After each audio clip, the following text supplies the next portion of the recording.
Well, not much to add, only to greet all my media friends from Bengaluru. Namaskara. I think over the last 8 years, Digital India, launched by Prime Minister Narendra Modi, has transformed India and our lives. I often say we could not have gone through COVID if we did not have digital connectivity in our homes, whether it's for education, whether it's for entertainment. Our entire life revolved around the digital world. And nobody knew COVID is coming, but the program was launched 8 years ago.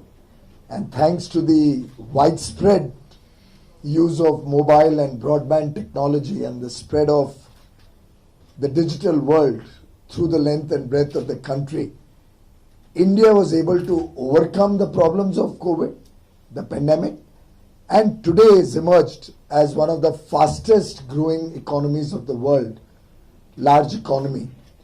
And in a short span of time has shown to the world that we are a resilient economy. We can overcome the twin challenges of a post-pandemic world where there's war on the one end, huge problems of supply chains across the world. Inflation is rearing its head in the developed world where they have 5 times, 8 times their normal inflation level. Whereas India, even today, our inflation is falling and it is not even half of what it used to be 10 years ago. So it's a bright spot in the world, as was mentioned by many senior leaders, heads of government, the chief of the IMF, CEOs of large international economy-based companies, all have been recognizing India's success and the fact that in the next 25 years, they see India powering the world's growth.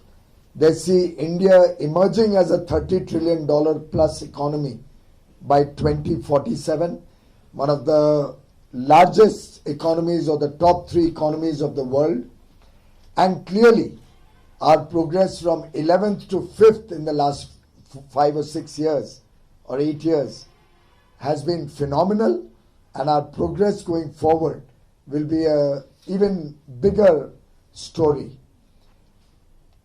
I say this as a background because this helped us make data available to our common man at very, very low and affordable prices, because of which today India is the largest consumer of data.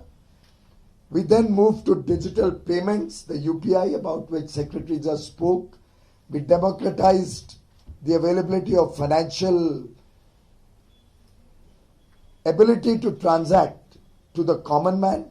And today, India has the highest number of financial transactions digitally compared to any other part of the world. Last month, I am told 6 billion, that is 600 crore digital financial payments transactions were done in 1 month alone. That's probably more than what most of the large economies combined are doing. ONDC, the Open Network for Digital Commerce, has that ability to transform e-commerce, not only in India but in the whole world, because it will, like UPI, democratize or make e-commerce available to the common man and connect the 60 million or 6 crore small retailers all over the country. They are sometimes called mom and pop stores. They're sometimes called corner stores. They're called kirana stores or the small retailers. These small stores, whose very existence is under threat because of the advent of big format, large e-commerce companies with a lot of financial strength and muscle to be able to do predatory pricing, to be able to do very attractive marketing and discount products, and therefore the very existence of jobs and entrepreneurs at this small level can be under threat, like we have seen in some of the developed economies.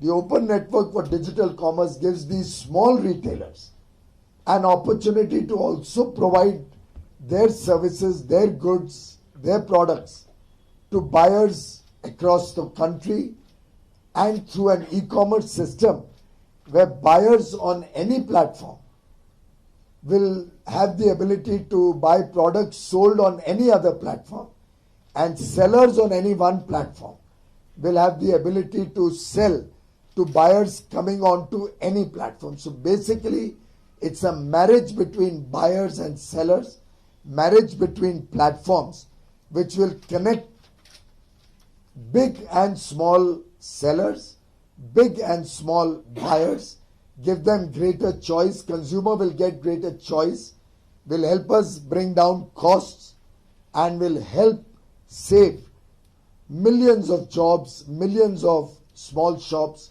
all across the country.